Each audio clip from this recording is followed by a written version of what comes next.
চলে গেছিলাম দেওঘরের নন্দন পাহাড়ে। এই পাহাড়ে বিখ্যাত নন্দী মহারাজের মন্দির আছে। পুরাণের গল্প অনুযায়ী রাবণ একবার বলপূর্বক শিবের মন্দিরে ঢোকার চেষ্টা করেন, কিন্তু তখন দ্বাররক্ষী ছিলেন নন্দী মহারাজ, তিনি রাবণকে আটকান। তাই রাবণ খুব রাগ করে নন্দী মহারাজকে ছুঁড়ে ফেলে দেন এবং তিনি এসে এই পাহাড়ের ওপরে পড়েন।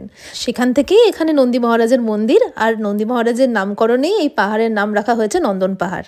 ছোটবেলায় বোম্বে ঘুরতে গিয়ে এরকম বুট হাউস দেখেছিলাম, এখানেও একটা দেখছি বুট হাউস আছে। এটা খুব সুন্দর একটা চিলড্রেন পার্ক। এখানে এই কঙ্কাল ঘোস্ট হাউস ভাবা যায়। দেখলাম বিভিন্ন স্কুল থেকে বাচ্চাদের এখানে ঘুরতে নিয়ে আসা হয়। এই পাহাড় থেকে পুরো শহরটার একটা দুর্দান্ত ভিউ পাওয়া যায়।